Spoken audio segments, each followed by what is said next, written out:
Señoras, señores, amigas, amigos, buenas noches. Continúa el quinto brumario poético con una jornada dedicada al poeta Manuel Cuña Novas. Está concebida como un recorrido por su biografía, centrada en los primeros años de su formación literaria, entre 1940 y 1952, e ilustrada con textos autobiográficos del autor, la recitación de algunos de sus poemas por Sagrario de Paz y yo mismo, y la lectura musical de otros por Mónica de Nuth, acompañada por Paco Dicenta. Mónica de Nuth es la autora de las canciones que vamos a escuchar sobre letras de Manuel Cuña Novas. Además, será también su intérprete.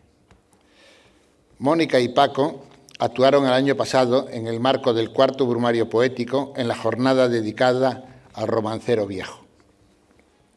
Aquella actuación, tan aplaudida en esta misma sala, nos determinó a solicitarle su intervención en la jornada de hoy.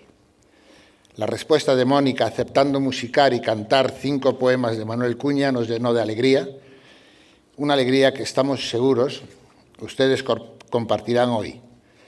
Damos las gracias a Mónica y a Paco Dicenta, y aunque el resultado final de su creación será para nosotros tan novedoso como para ustedes, no tengo duda alguna de que será feliz. Gracias a los dos. Como muchos de ustedes saben, yo no tengo especiales cualidades como biógrafo, ni como crítico literario, ni como ensayista poético o historiador de la literatura.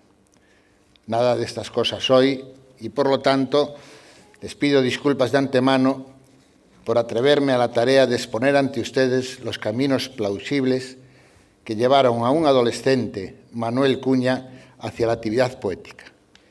Y, tras iniciarse en ese mundo a los 15 años, alcanzar la madurez también muy joven, entre 1940 y 1952.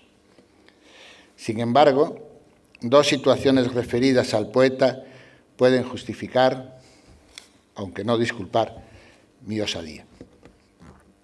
En primer lugar, la constatación en la última década de un cierto ocultamiento, injustificado a mi modo de ver, respecto de la poesía de Cuña Novas.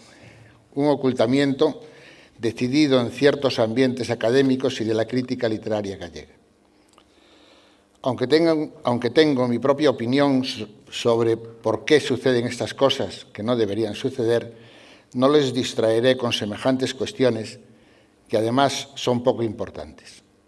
Son muy poco importantes frente al hecho, este sí esencial, de la creación poética y su valor existencial. Me limito, por lo tanto, a constatar el hecho y, por lo tanto, a repararlo en la medida de mis posibilidades. Pero hay una segunda razón, esta de mayor peso que la anterior, que sí justifica mi intervención. Me refiero a mi personal desacuerdo con las más de las interpretaciones que se vienen propalando en torno al carácter de la poesía y la peripecia vital poética de Manuel Cuña Novas. Tengo la convicción de que Manuel Cuña era consciente de que la publicación en la década de los 50 del pasado siglo de su primer libro, Fabulario Novo, cogió de sorpresa a muchas personas. Algunas, quizás por estar haciendo ellos otro tipo de poesía, otras porque sencillamente no quisieron ver o no supieron ver lo que llegaba con este poemario a la poesía gallega. El caso es que en determinados círculos y tertulias de café, lugares donde en la época se sustanciaban este tipo de cuestiones, se acuñaron apresuradamente una serie de clichés en torno al nuevo libro y, por extensión, a toda la poesía de Manuel Cuña, que tuvieron la virtud de rotular y encasillar equivocadamente la obra y, de algún modo, mediatizar su lectura hasta hoy mismo. Escola da Tebra, oscurantismo, intelectualismo, existencialismo, etc., son otras tantas etiquetas académicas que hoy por hoy representan, a mi juicio, más un obstáculo para la lectura que una guía útil para acercarnos y disfrutar de los poemas. Entiendo que elegir el año 1940 como el de la iniciación poética de Manuel Cuña está más que justificado. Apunta claramente al fin de la Guerra Civil y el regreso del joven a la Pontevedra natal cuando tiene 15 años. En cuanto a 1952, son muchas las razones que señalan a esta fecha como el año decisivo que confirma el final de la etapa que podemos llamar de formación poética de Manuel Cuña, cuando ya tiene 28 años. Ese año, 1952, se publica su primer libro de poemas, Fabulario Novo, que recopila los poemas escritos en lengua gallega, escritos en años anteriores. Se trata, por tanto, de un poemario que culmina todo un proceso creativo, personal e íntimo. También es el año en que marchará a Francia, becado por la Diputación de Pontevedra y recibiendo allí la influencia decisiva de autores como Sartre, Albert Camus o Antonin Artaud. Si con anterioridad ya conocía algunos de estos por sus lecturas, ahora le influirán desde los ambientes existencialistas en los que se mueve por París. Él lo dirá del siguiente modo: y viajo a Francia cuando París olía todavía a muerte, cuando Edith Piaf cantaba sus poemas vibrantes y desgarrados, cuando Picasso ponía en vuelo la paz de su paloma, cuando Sartre llevaba a la anarquía la razón social de la existencia, cuando el mito de Sísifo, de Albert Camus, era nuestro convencimiento, cuando Paul Eluard graba la palabra libertad en los pupitres escolares, cuando François Sagan desvelaba el comportamiento oculto, la nueva moral de su generación, cuando Laois torturaba en Argelia y los exiliados españoles habían perdido la esperanza de su regreso.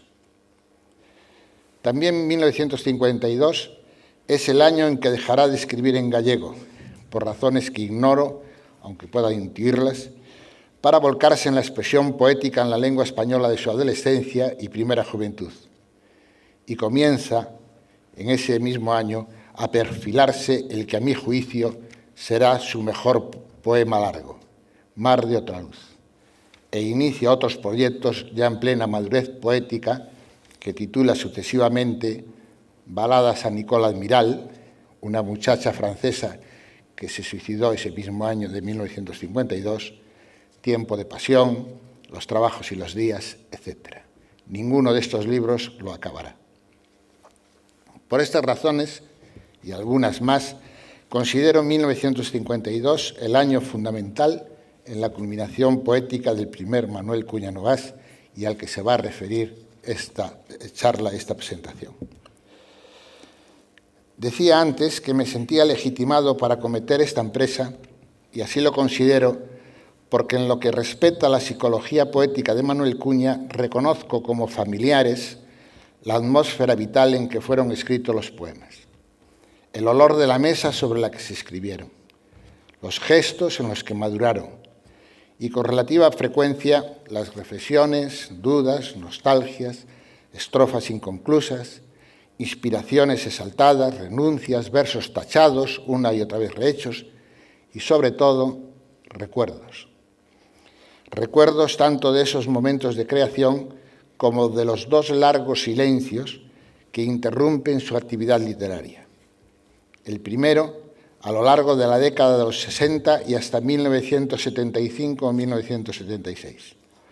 Y el segundo, desde 1978 hasta su fallecimiento en 1992. 30 años de silencio poético entre los dos. En esos largos silencios se encuentra, probablemente, la clave del divorcio entre la biografía poética, regida por los principios de verdad y sinceridad más profundas, sin las cuales no hay poesía posible, aunque sí pueda haber retórica pseudopoética, y la biografía social, siempre tejida de máscaras, de representaciones y, claro está, silencios, que nos permiten sobrevivir en cierta paz con nuestros vecinos y amigos e incluso con nuestros enemigos.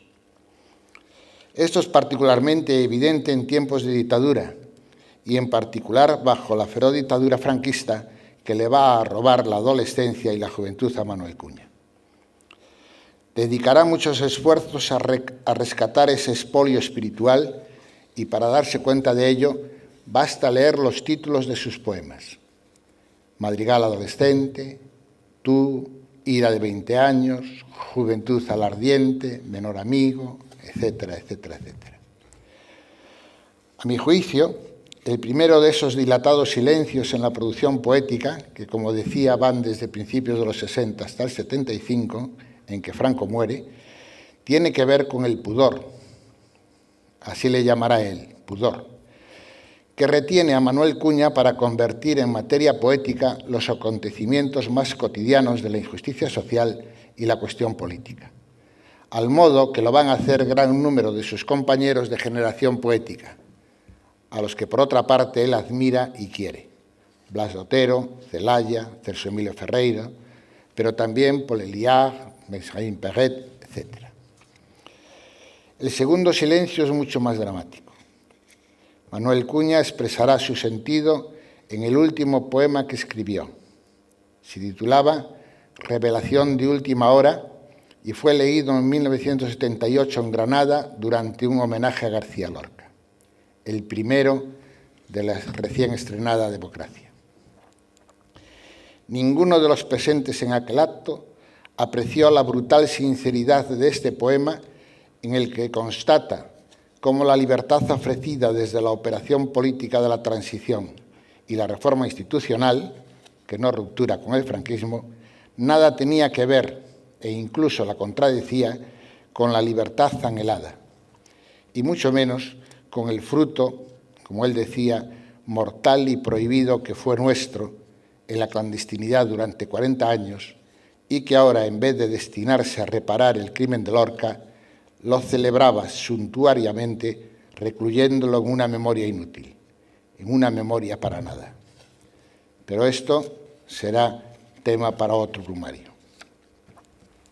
Mónica va a interpretar su composición sobre un poema de Manuel Cuña que se titula Tú y que luego comentaremos.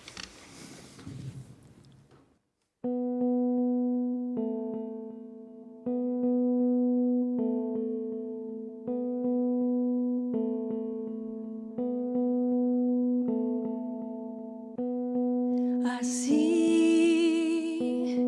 como siempre, ellos yerran por el caos viviente. Tú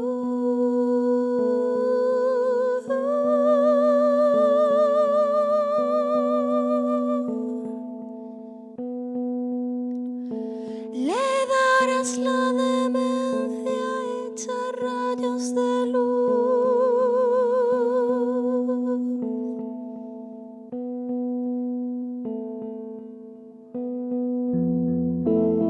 De aquí abajo, como siempre, dejen para todo escalas.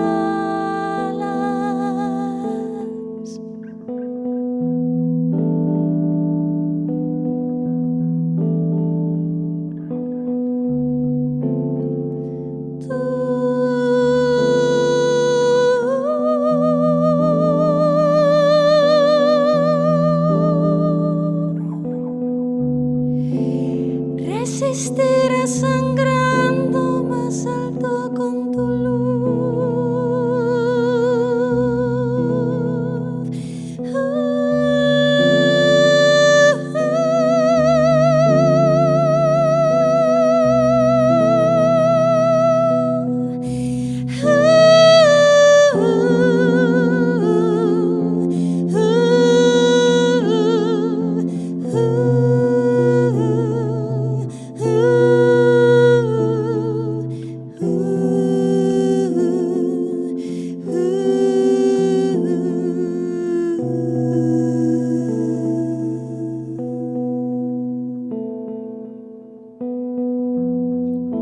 De aquí abajo, como siempre, ciego huecos, piedras al desnudo azul.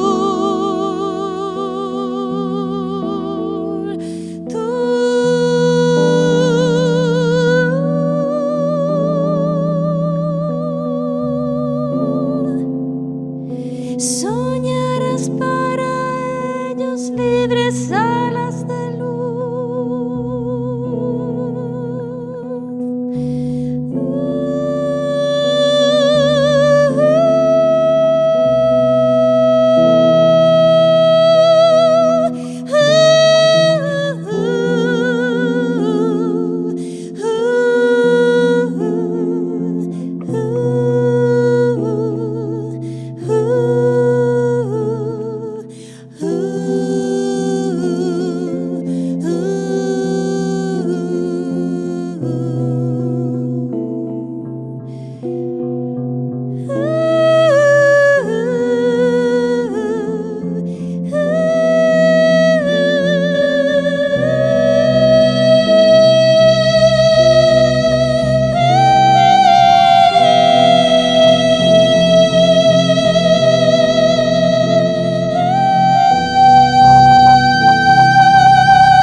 Hemos elegido como doble título de este recital Manuel Cuña Novás, de Garo.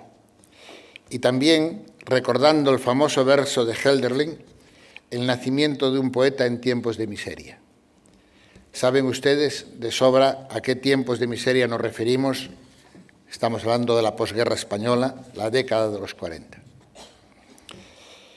En agosto de 1990, Manuel Cuña, con motivo de haber sido invitado en Garachico, Tenerife, a abrir con un pregón las fiestas populares, ofreció también a los presentes una charla que tituló El poeta, la poesía y su tiempo. Se refería, claro está, a sí mismo.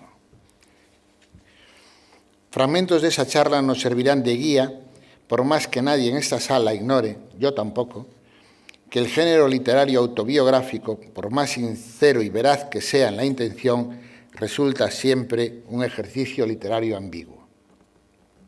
Pues con el tiempo y con la edad nos vamos construyendo un pasado, ciertamente real, pues lo hacemos nuestro, pero que como toda construcción de la realidad es inevitablemente retocado. De esta ley no se libraba Manuel Cuña del mismo modo que nadie se libra de ella y, por supuesto, yo tampoco. Pero el poema de Garo está incluido en el grupo Frauta na Tebra del libro Fabulario Novo.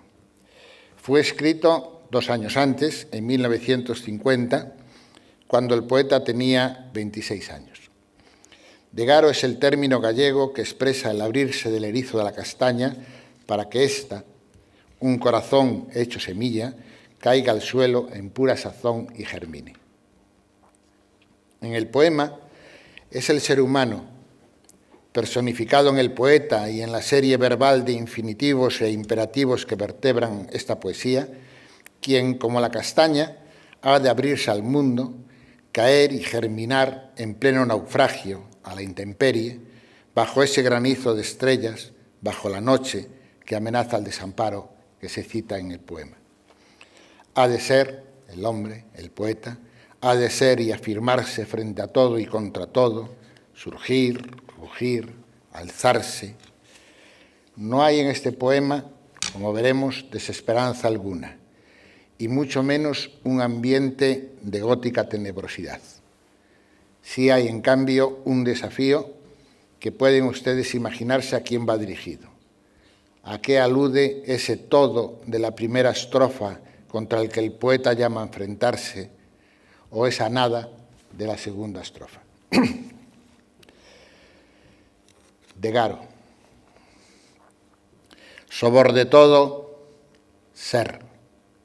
E fronta todo e contra todo. Xurdir do corazón feito semente para o xugo que as poutas do vértigo abriron nas escumas do naufraxio. Sobor de nada, ser. E fronta nada e contra nada, xurdir.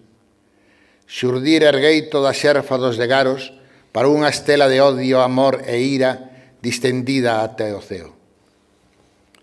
Xurdir de isa sarabia de estrelas que ameaza o desemparo, o inútil desemparo da luz que nos refrexa. Xurdir, ruxir o rencor de ser home, a culpa de ser home e non imaxe bouga, de ser detido sangue e non un río alceso que escorrera polos bordes do mundo, de ser somente esgorxa e non verba trebón. Xurdir en morredoiro os esgotados na loita, os que cavaron arrincando cos dentes e coas mans, cos ollos, istes muros de intrana, sangre e nebra, de callo quente inda, que afoga cada intra chamada do tempo caindo como cinza nos ollos enxoitados polo espanto. Años después de este retador poema, escribirá otros que se refieran a este impulso afirmativo, que no ciego, que ya nunca le abandonará, por más que una y otra vez certifique la derrota frente a ese todo, que es nada, avasallador. Para decirlo con sus palabras, cada mañana construíamos un nuevo día que al atardecer se venía abajo como castillo de naipes. Mientras, insiste, desde el caos y la angustia, las fuerzas interiores se amurallaban de espesura y de silencio. O como recoge en el último verso del poema Tú, que acaba de interpretar Mónica y Paco, y que ahora leerá Sagrario, como dice el último verso, resistirás sangrando más alto con tu luz.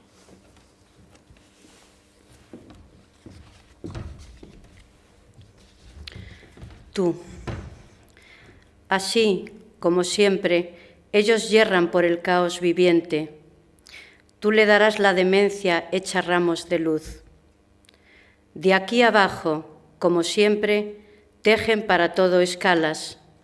Tú soñarás para ellos libres alas de luz. Tiran, como siempre, ciegos, piedras al desnudo azul. Tú resistirás, sangrando, más alto, con tu luz.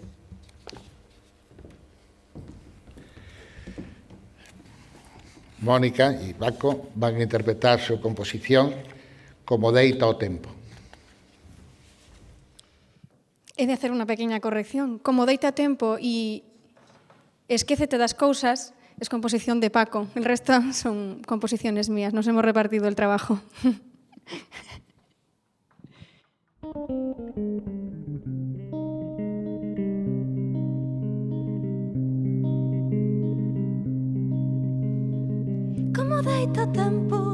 Como deito tempo, meu segredo.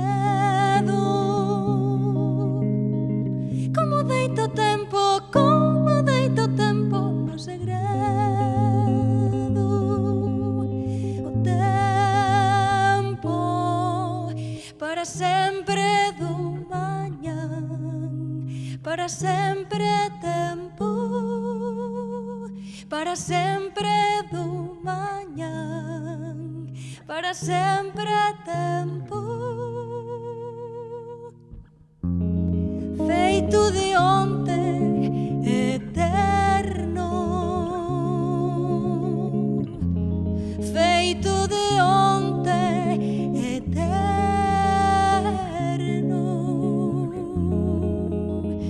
Oh,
como deita tempo meu segredo. Como deita tempo meu segredo.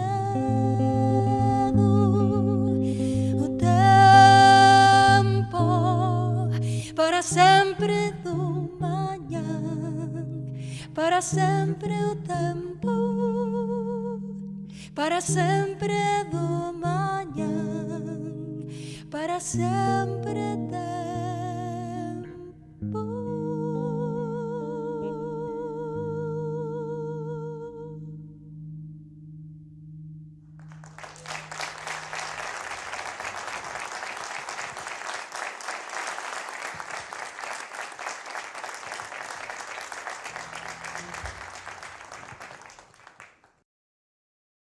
Gracias, Paco. Manuel Cuña nació en 1924 en Pontevedra, hijo mayor de 5 hermanos. Los padres, Manuel Cuña Cuña y Sara Novás, eran ambos maestros de enseñanza primaria. El padre era miembro del Partido Socialista Obrero Español y de la Federación de Trabajadores de la Enseñanza, rama sectorial de la UGT.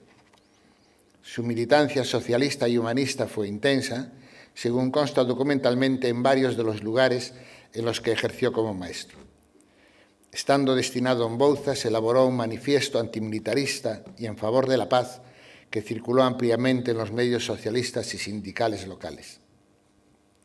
Manuel Cuña, el hijo, el poeta, se mantendrá durante toda su vida fiel al ideario socialista de su padre y de él mismo.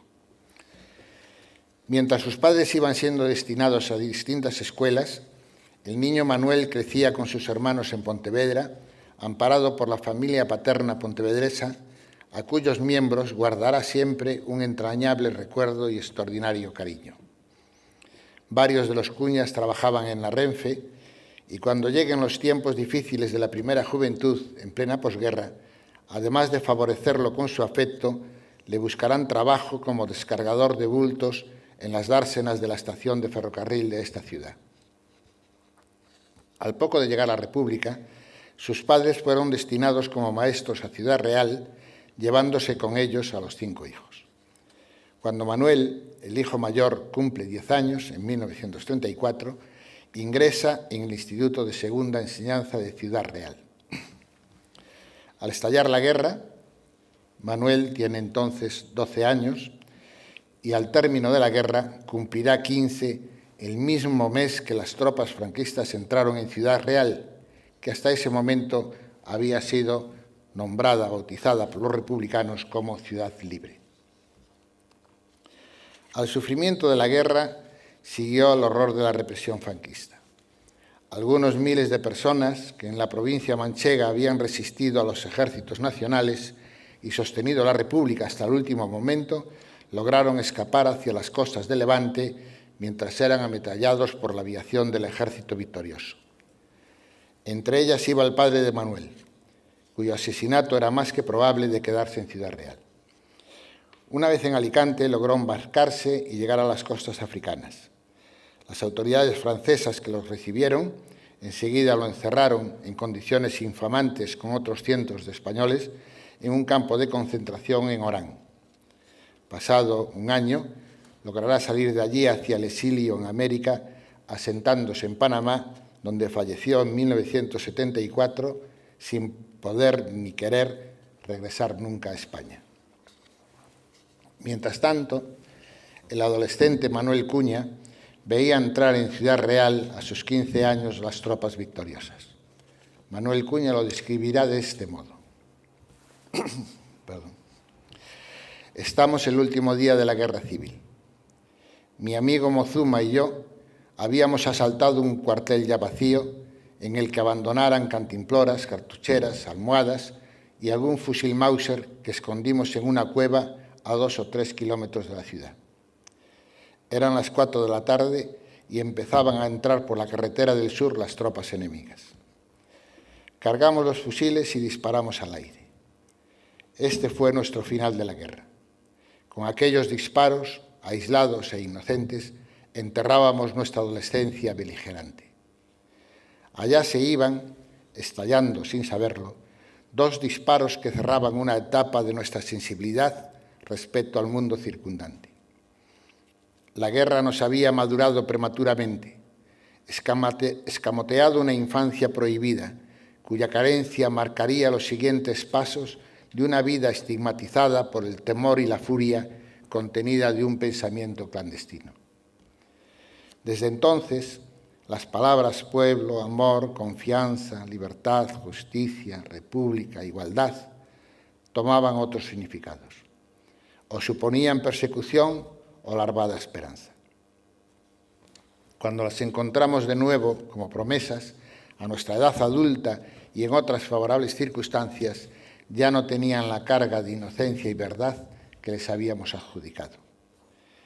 Para nosotros, la palabra libertad era el principio y el motor de cualquier transformación que se aplicase a todas las facetas de la actividad humana, que nos comprometía a la aventura, sin término y ya truncada, de nuestra propia existencia. Aquellos dos disparos dieron la señal de salida a mi periplo poético. Lo importante desde entonces no era habituarse, sino conservar intactos, como rescoldos bajo cenizas, los condicionantes que habían asistido al parto de nuestra incipiente personalidad. Era una cuestión de resistencia. Años más tarde, ignoramos la fecha concreta, pero en todo caso antes de los años 70, escribirá un poema recordando la ciudad manchega de su infancia. Seguramente para evitar la censura, el nombre republicano de la ciudad queda disimulado en el primer verso que da el título al poema. Dice, Ciudad del libre tiempo recordada. Ciudad del libre tiempo recordada, estos que han sido como muertos años. Vuestras recientes amistades, y os pedí silencio de uno en uno, aquí donde enterré a mi hermana. Penetra aguda en mi oído, cruza como un galope de llamas por mis ojos y a mis manos se arrolla la humedad material del recuerdo. Semillas dolorosas que surgiréis un día, lebreles que alucinan perseguidos las antiguas promesas a que nos destinamos. Éramos el puro nacimiento de la aurora, los ángeles del cerro matutino, endureciendo la primera luz del mundo. Pero temprano creció el hacha en nuestros corazones, temprano y más profundo que la raíz del alma, nosotros, prematuros y jóvenes mortales, espigas desgranadas de sangre y de ceniza. Sois hijos de la arcilla golpeada por una prolongada queja de vacío. Os sorprendió la vida de repente en una encrucijada clandestina. Os acecharon los ojos, acechaban a vuestras manos libres. Arcilla incandescente que prorrumpe alba de ser al corazón desde aquí limitado por calles, muros, rejas, estatuas. Y aún, y hacia lo alto, meteoro en carne azul. Mónica y Paco van a interpretar Esquécete das cousas, compuesta por Paco.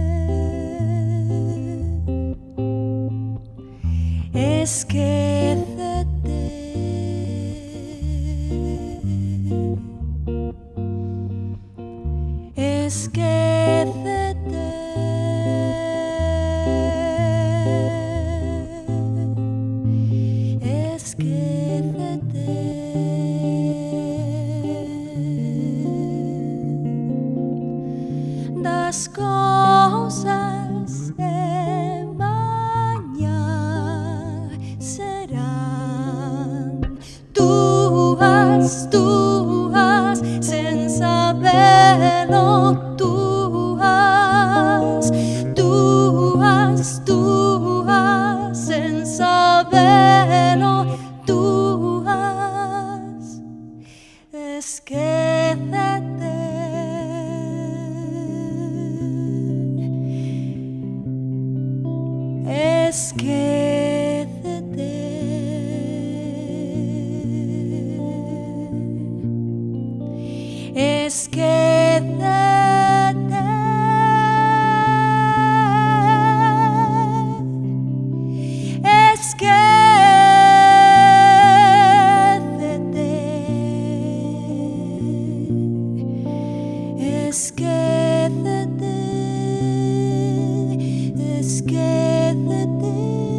La madre y los 4 hijos salen de Ciudad Libre, ahora de nuevo Ciudad Real, hacia Galicia, sin poder saber qué está siendo del padre.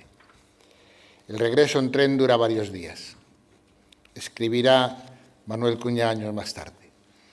El azar o la necesidad que preside las circunstancias personales me alejó de las tierras de Castilla, llevándome viajero de un tren interminable al patio gallego de mi niñez.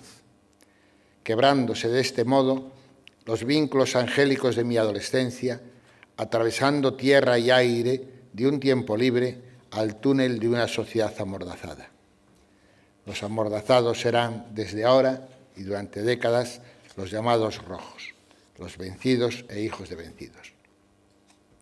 En un memorable encuentro celebrado en Pontevedra en 1981, Manuel Cuña logró reunir, tras largos meses de búsqueda por toda España, a 8 de los amigos manchegos que con él habían estudiado en el Instituto de Ciudad Real y a los que no había visto en 40 años. Cada uno contó su sobrevivir en ese tiempo y los relatos fueron, en casi todos los casos, dolorosos y tremendos.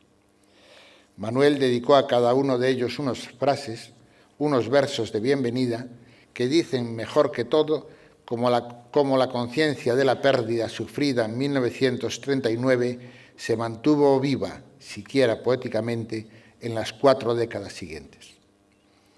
Leemos algunos fragmentos de esas prosas poéticas y versos. El que dedica a todos. Vuelven los altos sueños del aula compartida, las ruedas del sol al filo de la era, la emoción de un destino que apenas despuntaba. A Francisco Gómez Cuadra. Cuando te nombro, canto, y canto a la resistencia de la espiga. A Agapito Prado García. Más claro testimonio no hubo de aquel vuelo que se llamó, en secreto, adolescencia. A Pelayo Velasco García. Llamándolo hermano, detenemos el tiempo junto a lo que fue suyo y en nosotros, indemne, permanece. Nada más llegar a Pontevedra, a mediados de 1939, las autoridades castigan a la madre dejándola sin escuela. No le levantarán el castigo hasta mediados de los años 50, por lo que no tendrá otro remedio que poner ella escuela por su cuenta en una de las habitaciones de la casa en la que vivía la anciana abuela que les había acogido en el barrio del Burgo. No pudiendo atender a sus hijos, los 3 más pequeños, Gonzalo, Flor y Jaime, serán atendidos en Coruña por sus tíos. Mariflor y Jaime regresarán años más tarde a Pontevedra, aunque el más pequeño, Jaime, cuando alcanza los 16 años, logra viajar hacia América para encontrarse con su padre. Tampoco él regresará nunca a España.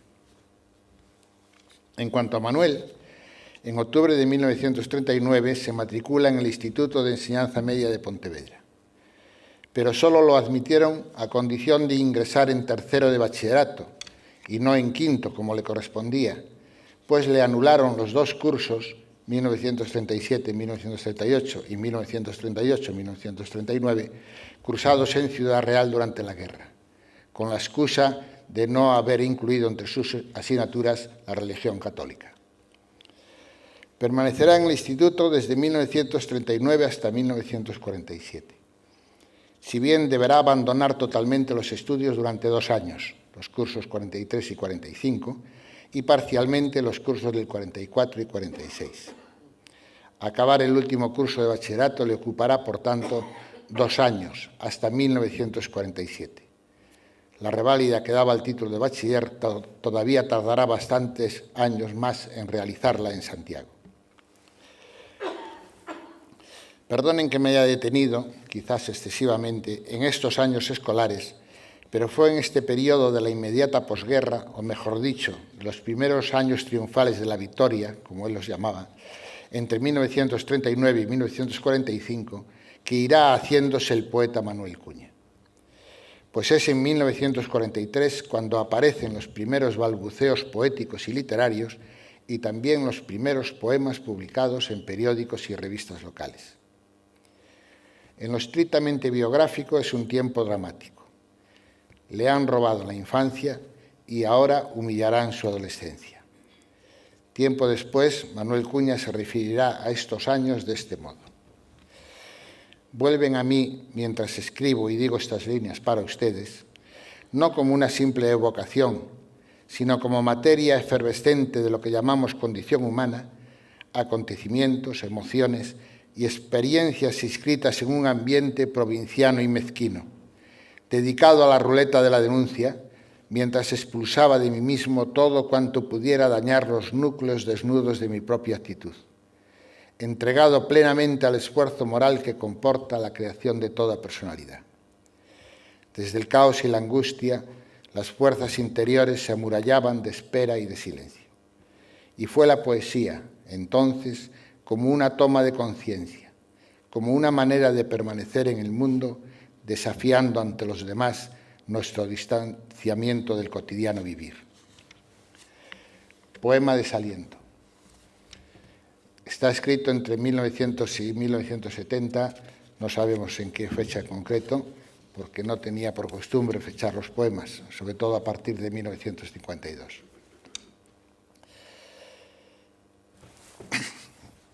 Desaliento. No me importan del rayo las heridas, ni los haces de sombra que acumulen o desaten tus manos. Que una arteria de luz incandescente, vulnerada por líquidos silencios, flagele tu espesura de palomas. Porque sé que fuiste un tiempo flor de aquel manzano, cuya rama más nueva difería, sobreabundando frutos y sabores, la sombra en el alcance de la tapia. Que es de arraigo difícil la luz libre, quemando la materia de los sueños más tempranos del alba. Y sé que no amanece como tú quisieras el tiempo de la vida, que yo soy como tú, pero no basta. ¿A qué metafísico desaliento se refiere? ¿A qué se refiere el poeta con ese cotidiano vivir del que ha de distanciarse? Humillado en los estudios, que ha de interrumpir a los 19 años, bien por exigencias de ayudar a la familia o salir adelante con su trabajo en la estación de ferrocarril junto a sus parientes paternos, o bien por el reclutamiento forzoso para cumplir en diversos plazos intermitentes el servicio militar en el cuartel de Figueiredo, a lo que hay que añadir el padecimiento de una grave enfermedad pulmonar, cuyas únicas virtudes fueron que milagrosamente no lo mató, como sí sucedió con otros muchos de sus compañeros en sus mismas condiciones de penuria y dificultad. Y que los militares, esto fue otra de las virtudes, previendo el contagio de la temida tuberculosis, le eximiesen de ir al cuartel por un tiempo. En este mismo orden de cosas espiritual, las figuras de Lázaro y Job representarán una constante preocupación poética y literaria de Manuel Cuña. Incluso llegó a escribir el argumento de una novela poetizada en la que ambas figuras se fundían. Según el libro bíblico, para probar la fe de Job, Dios mata a todos sus hijos. Y una vez superada por Job la prueba, Dios resucita a los hijos. ¿Qué muerte es esa que le fue dada en primer lugar a las víctimas propiciatorias? ¿Y qué vida es aquella que se les devuelve después? La brutal injusticia de todo esto era para Manuel Cuña evidente y estaba muy relacionada con su propia vida, con las muertes con las que el destino, ya que no Dios, le estaba construyendo. El soneto que leerá Sagrario a continuación tiene una estructura formal extraordinariamente elaborada, casi dialéctica. Primera estrofa, el Lázaro que fui. Después, la segunda estrofa, el que soy. Sigue el primer terceto, el Lázaro que seré. Y por último, en el último terceto, los tres anteriores Lázaros se funden en un vivir que se acaba de estar muerto.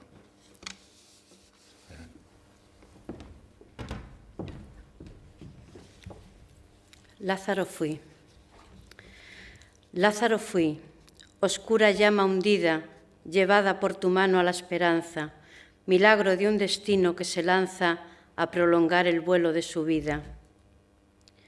Lázaro soy, mi suerte repetida entre sombra y destello ya no alcanza a renovar el pan de su mudanza para dar a mi muerte propia vida. Seré Lázaro al fin, cansado y triste, con una doble muerte en que se trunca la angustia cegadora del desierto. Y sin estar viviendo cuanto existe, solo nada seré para ser nunca un vivir que se acaba en estar muerto.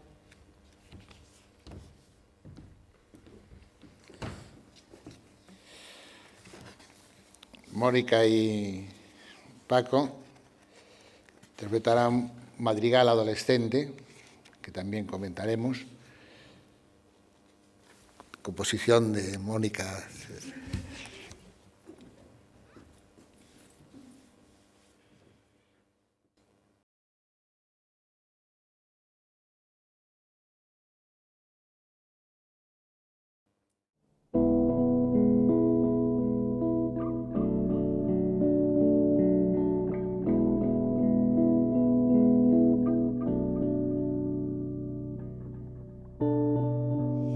estoy confiado.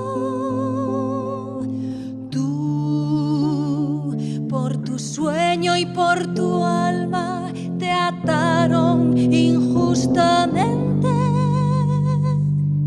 Tu honda vocación de ala.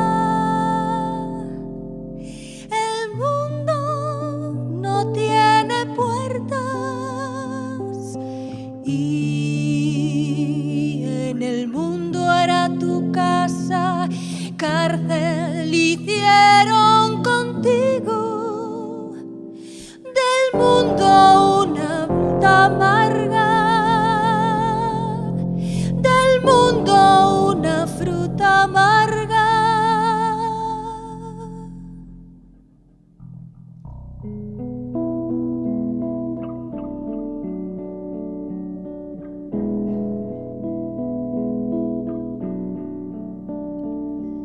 La sed estaba en la tierra y para la sed del agua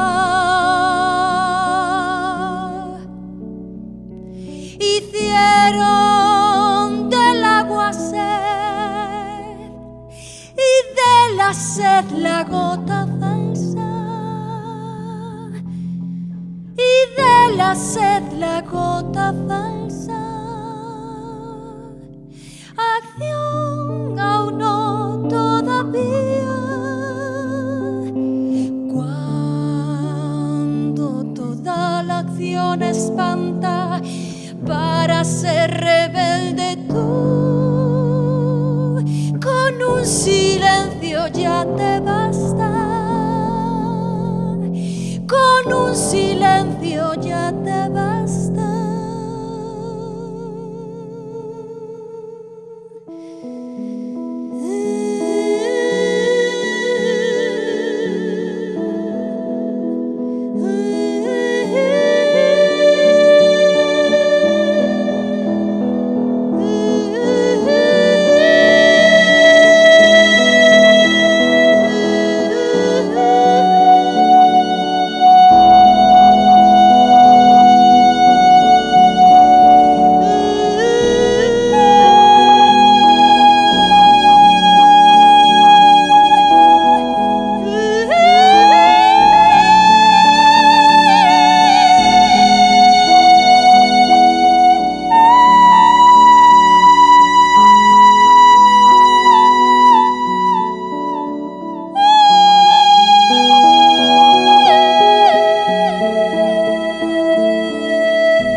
Llora, al fin llora. La tierra renace pura. Renace pura en tus lágrimas. Renace pura en tus lágrimas. Renace pura en tus lágrimas.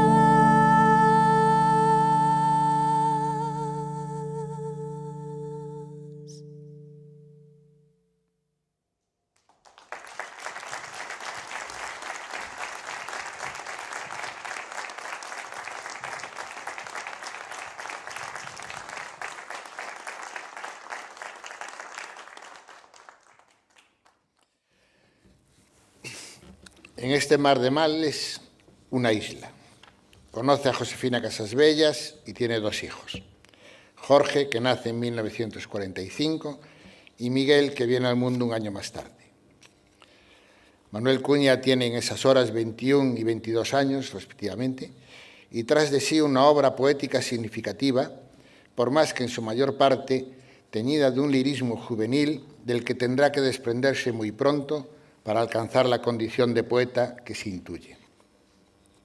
Adolescencia, que había sido publicado en la revista pontevedresa Finisterre en 1943 y escrito con 19 años mientras yacía enfermo de la tuberculosis, es también su primer poema públicamente conocido.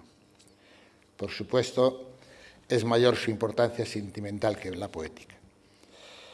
Pero a partir de ese primer balbuceo literario, todo sucede a gran velocidad. A principios del año siguiente ya aparece como un poeta ejercitado en el dominio de las artes del lenguaje y sobre todo en hondura y sinceridad líricas. Es también el encuentro con el poeta Virgilio Novoa Gil, era mayor que él, había nacido en 1913, pero ahora residía en Pontevedra con su familia. Virgilio Novoa Gil le influirá decisivamente en estas primeras horas de hacerse poeta. Estoy seguro que representó para Manuel Cuña mucho más de lo que ahora mismo podemos imaginar, pese a que el discípulo, Manuel, se mantendrá siempre alejado de la exaltación mística y fervoroso catolicismo de Virgilio. Nada podrá separarlos, ni siquiera el largo encierro de Virgilio en un manicomio. Pero el cambio decisivo se produce en Manuel Cuña Novas a partir de 1945, en absoluta correspondencia con la evolución de la poesía española del momento. Haremos un brevísimo resumen de esta evolución. Tras la guerra, el panorama poético español es desolador. El exilio o la muerte de muchos, el silencio impuesto a todos los desafectos del régimen triunfante, la cárcel, el miedo, la censura, la soberbia, que exigían a los poetas cantos y alabanzas al franquismo y profesión de fe, en fin, un desastre. En 1940 y 1941, nada hay que tenga que ver con la poesía, con excepción de los programas falangistas con ínfulas pseudopoéticas y, por supuesto, esto sí, poesía, los poemas clandestinos u ocultos de algunos escritores que, como Miguel Hernández, no pueden de ninguna manera darlos a conocer. En 1942 aparece la revista poética Garcilaso, que para no extenderme solo reseñaré la opinión que tiene Manuel Cuña de este grupo de poetas oficiales. De ellos dirá: surge en aquellos tiempos la juventud creadora, que bendecida por el régimen tenía como publicación la revista Garcilaso, ora la espada, ora la pluma, y el soneto era su medida. Usaban un lenguaje elegante, clausurado, de brillantina, artificioso y repleto de armonías imperiales, que invocaba a Dios como recurso para contar las sílabas del verso y a veces también como coartada al temor de la censura. Pero 2 años más tarde, en mayo de 1944, nace en León la revista Espadaña, una de las pocas revistas poéticas verdaderamente importantes de la posguerra. En Espadaña se rompe con la retórica franquista y los escribidores garcilasistas anteriores, abriéndose paso, cada vez con mayor intensidad, una poesía que aborda testimonialmente la dureza de la existencia y ya anuncia la poesía social. Y poco después llegan a Pontevedra, y son conocidas por Manuel Cuña, no sé de qué modo, los documentos poéticos de la llamada Escuela de Barcelona. Manuel Cuña se incorporará como una voz singular, pero sin atisbo de duda alguna, a este movimiento humanizador poético que ya puja en todo el país, cada vez con mayor fuerza, por hacerse oír, pese a que el franquismo continúe celebrando su victoria a sangre y fuego y no desmaye en la represión. Cuña Novas dirá de sí mismo con relación a estas circunstancias: apenas tuve relación con los poetas de mi tiempo. Solo con Alfonso Costafreda, el poeta catalán que terminaría suicidándose, y Carlos Barral me unía una entrañable amistad. Éramos una generación que recogió a su paso los escombros de ignoradas libertades, heredera del viento que dejaron las balas en su trayectoria, perseguidos por el imán de las trincheras deshabitadas. Una generación que nunca sabrá cuál ha sido su pecado, pero sí que ha cumplido bien su castigo, que fue rescoldo de altos fuegos que nadie pudo apagar, que entró a la vida, su única certidumbre, por el tragaluz de una perdida esperanza. Desviada en su adolescencia de propio porvenir, como el tren que se equivoca su destino en un cruce de vías, aprendió el oficio de ser hombre cada día, habitando el porvenir de un ayer que había muerto. Sagrario leerá ahora el poema Madrigal adolescente. Es un poema dedicado a esa adolescencia que le fue arrebatado, pero dirigido a un adolescente que viene ahora a sustituirlo.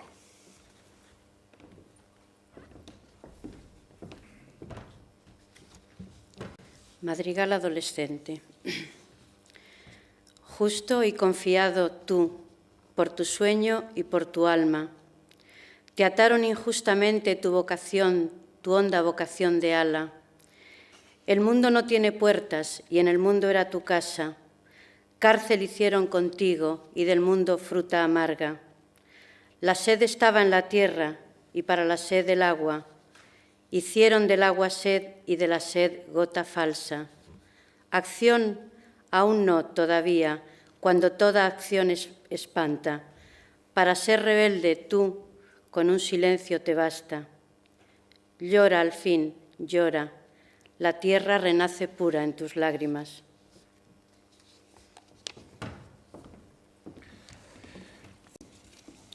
En 1947 empieza a escribir poesía en gallego, alternando con el castellano. Uno de sus primeros poemas en gallego, que recibió en 1950 un premio en Barcelona, fue Noite Maior. Este mismo año, 1947, sufre una temible crisis nerviosa, mezcla de agotamiento, desesperanza y debilidad física. Los informes de los psiquiatras que lo trataron no dejan de señalar las duras condiciones que arrostra Manuel Cuña en esos momentos, pese a toda la aparente bohemia desenfadada que muestra hacia el público e incluso a los amigos que le rodean, pero no, claro está, a su familia.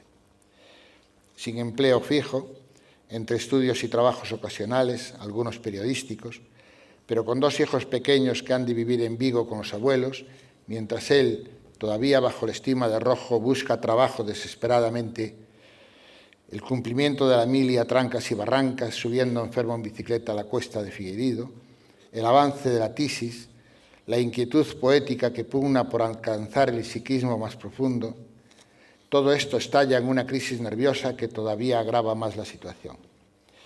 Solo la atención de los doctores psiquiatras Villamil y José Ramón Martínez Díaz, al que dedicará poco después su primer libro, Fabulario Novo, logrará salvarlo del desastre. Con el poema Noite Maior, escrito y publicado en 1950, Manuel Cuña incorpora a la poesía gallega el movimiento humanizador y de la poesía existencial que en ese mismo tiempo estaba emergiendo en toda España sin contar con el beneplácito de la jerarquía. Aunque en muchos poetas españoles del momento esta vertiente testimonial está fuertemente teñida de religiosidad, este no es el caso de la poesía de Manuel Cuña, como puede comprobarse en Noite Maior. Probablemente nació alrededor de este poema la denominación de escola a tebra, con que algunos críticos pretendieron definir esta visión poética. Sin embargo, la oscuridad, la Noite Maior a que se refiere el poema, no es ni más ni menos oscura o tenebrosa que la que pudiera aplicarse a la mitad más importante de la literatura versificada española del momento.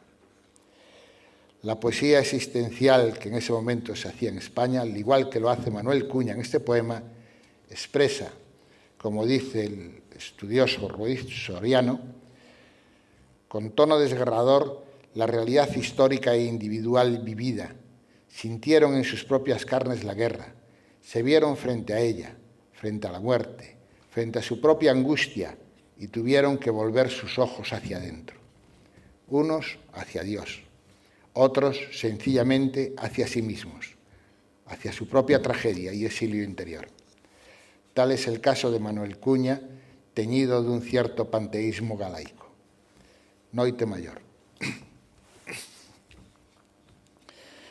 Baixanse vedos sonos a escada dos fulgores ate a fosa onde enterro o meu anxo. A vela do meu loito, sin árbores e sin páxaros, é de cotío anguria, é de cotío pranto. Roda o silenzo da auga como un salaio alobre, e o terror abolla nas oscuras estancías. Entre a paré e a espada, seu volume alonga, de mundo derrubado sin eixo que sosteña, a outro referido de anxos e fantasmas. Cega a cinza dos astos as toupeiras escuras, sin acougo encobadas nas tebras estantías, onde escorren manseniños vagalumes, na mentras as mans baleiras agoiran a distanza, desesperadamente estendidas cara ao ceo. E ouvean os cans alaurados nas eiras largasías, atendendo a chamada crudel do desacougo. E furan os lagartos seus buracos de noite, mais nós, en pé, os magoados de tebradura, mal o afán de fuxir, permanecemos. Quen soporta o conxuro, a cruz da tebra sempre a costas pola clara luz da nosa vida, quen soporta a tafega noiturna dos mortos trasvoando seus eidos de corpo presente, quen soporta as cadeas que inzan os degaros na soma, o urro alucinante imantando o silenzo e o funguido da terra que xira baixo os pés, dispara sin sentido nista soma de prantos. Ponnos de luz, Señor, érguenos da terra, feridos de piedade, arríncanos o espanto da tebra apaixoada que roe a luz senlleira, derrubada no tempo usado enteiramente. Érguenos da soma a outros outoseidos, ao segredo das cárceles, ao fulgar instantáneo na nosa pálida seguridade cinza. Ensume na túa chama a derradeira tafega cando todo o que foi ameace o seu destiño, e repentinamente escaia o corpo na nada, como un tanguer mollado de campáns esvaíndose. Dijimos antes que este poema, Noite Mayor, recibió en 1950 el Premio del Centro Gallego de Barcelona. Con tal motivo, el dramaturgo José Ruibal le hace a su autor una entrevista publicada en el Faro de Vigo en junio de ese mismo año. En ese importante documento, Manuel Cuña contesta, entre otras cuestiones, a preguntas respecto de las relaciones entre su poesía en gallego y en castellano. A la pregunta, ¿existe una diferencia radical entre su poesía castellana y la gallega? Responde, mi sensibilidad es plenamente gallega y nuestro paisaje es su tensión íntima. La forma expresiva no alcanza la esencia de mis versos. La forma expresiva no altera la esencia de mis versos. En ambos lenguajes utilizo una misma forma de energía. La interpretación del universo poético no es una cuestión solo de palabras. Quizá, si se insiste en hallar una diferencia, estribe en que mis poemas gallegos se preconciben supersticiosamente y los castellanos surjan de un proceso más consciente. Y añade, sé que en mi palomar, escribe Nietzsche, hay palomas forasteras, pero se estremecen cuando les pongo la mano encima. Erróneamente se desprecia en el poeta la enseñanza del poeta. Cuanto se asimila es, en un momento dado, materia poética espontánea y personal. Leo como enseñanza a Rilke, Valéry, Juan Ramón Jiménez, Eliot, Pierre Emmanuel, Paul Eluard, de estos dos últimos tengo traducciones propias, desentrañan para mí muchas preocupaciones estéticas. De los gallegos, Curros, Pondal, Amado Carballo, por el que siento humano predilección, Pouzabrei, Iglesia Alvariño, Cunqueiro y Sigüenza reparten mis horas de lectura. Apenas se puede decir más claro el sinsentido de intentar comprender la poesía de Manuel Cuña, o a mi juicio de cualquier poeta de los dos últimos siglos de cualquier lugar del mundo occidental, a partir solamente de la tradición de su lengua o de su pueblo, o como ahora se dice, de la nación de la que es vecino, y no, como es lo verdadero, de la conjunción de innumerables tradiciones e influencias en la inteligencia creadora del escritor. Baste como ejemplo el uso poco elaborado o indefinido del término existencialismo aplicado a la poesía de Manuel Cuña. El existencialismo presente en la poesía de Manuel, en la obra anterior a 1952, tiene poco que ver con el existencialismo filosófico francés o alemán que algunos analistas sugieren, por más que a partir de su viaje a París sí que ejercieran una influencia sobre él Sartre, pero sobre todo Albert Camus y apenas nada Heidegger. El existencialismo de Manuel Cuña, como el de toda la generación poética de su momento, remite sobre todo al sentido agónico e impulsivo de Unamuno o a Machado en lo literario y a las dramáticas circunstancias de la posguerra española en lo social. Mi afán por el arte, escribirá Cuña Novas, no se llama ideal, sino acción. Dar desde mi interior una dirección y un sentido al mundo que me sostiene. Entre 1950 y 1952 escribe todos los poemas de Fabulario Novo. A partir de esa obra, que culmina todos los años de formación anteriores que estamos comentando, escribirá de nuevo solo en español, con el tema recurrente de la infancia, adolescencia y juventud que le han sido arrebatadas. Y a partir de la década de los 60 se mantendrá en el profundo silencio poético que antes hemos comentado y que se prolongará hasta 1975, cuando escribe prácticamente de un tirón 4 poemas, 3 en gallego y 1 en castellano, que pondrán punto final a su aventura poética.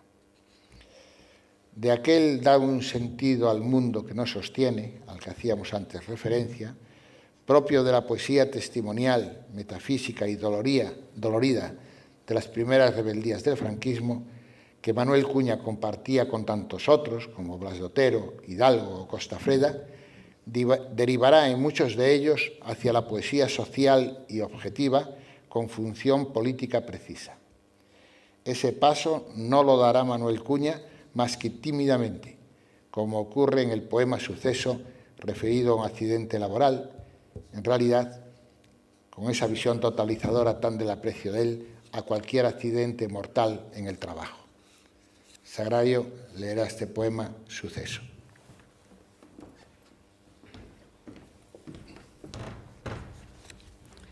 Suceso. Mi cuerpo se ha poblado del llanto más sombrío.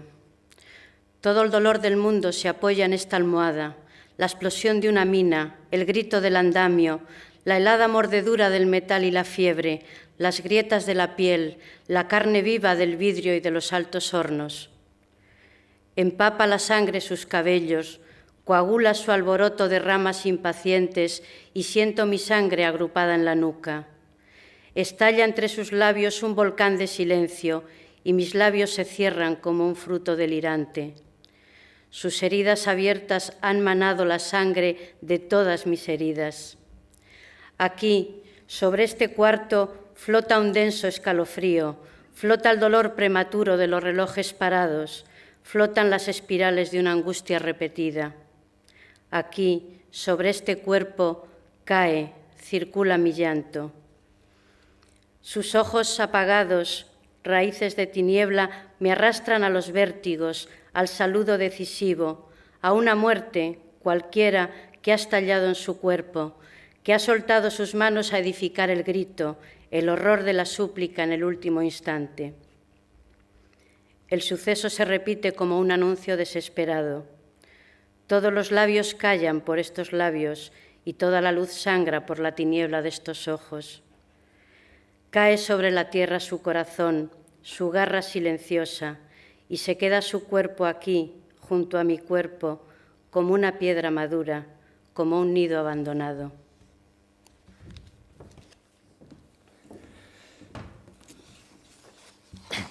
Y ahora, para terminar el acto, como decía al principio, acaba en la vida de Manuel Cuña Novas en 1952.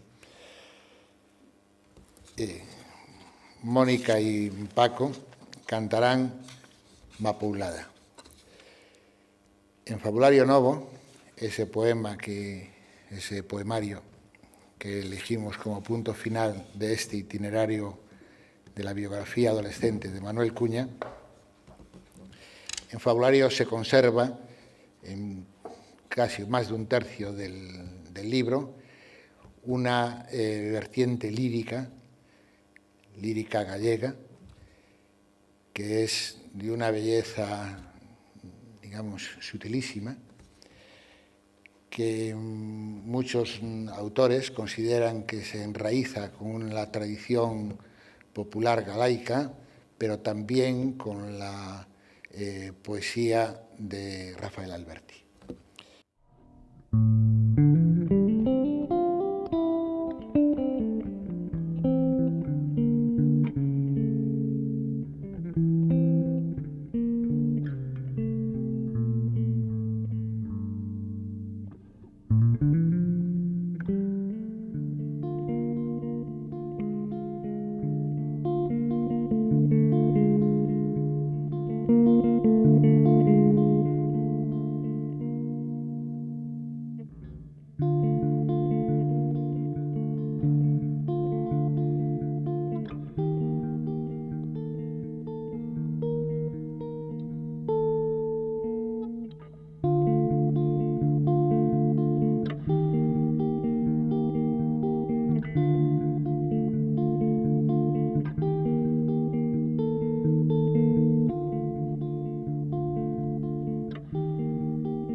Mapoula do río que mapoula é mapoulada, mapoulada, mapoula do río que mapoula é, que mapoula é.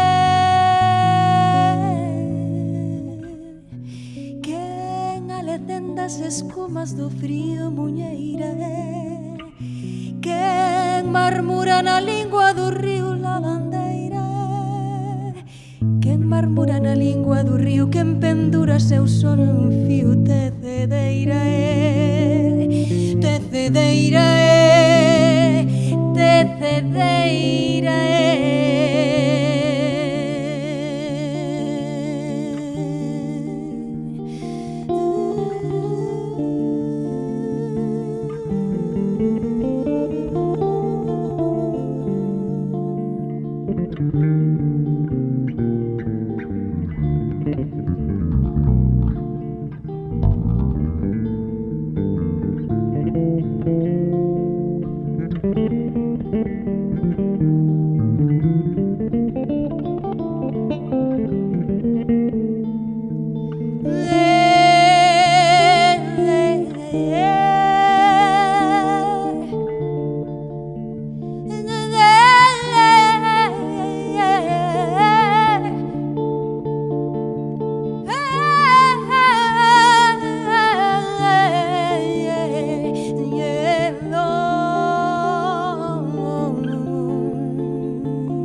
Amapola do río, que amapola é. Amapola do río, miña noiva é.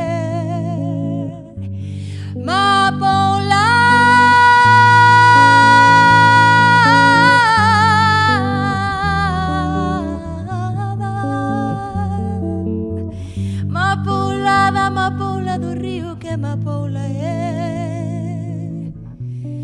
Amapola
Hemos culminado la quinta jornada del Brumario Poético, habiendo dirigido nuestra mirada hacia un pasado trágico y una existencia que pugnó por rescatar poéticamente la libertad y la infancia que le habían sido arrebatadas un día de abril. Sin embargo, como Manuel Cuña escribió, nosotros entendemos que todo recuerdo es letra muerta si no lo vivifica y rejuvenece la esperanza, si no se hace ventura de presente. Cada día también tiene su ocaso y, sin embargo, la vida humana está hecha de muchos días. Les invito a celebrar mañana uno de esos días, compartiendo con nosotros la sexta jornada, que lleva por título el lema central del Brumario de este año: el ser, la huella y la aventura poética prometeicas. Seguiremos el mito de Prometeo a través de los poemas de Esquilo, Goethe, Shelley, Simone Weil y Unamuno. Y optará un cuarteto de cámara y Jorge Candán estrenará la videocreación Llanto de las Oceánidas sobre texto de Esquilo e imágenes de las criaturas hijas del océano. Gracias y espero veros mañana.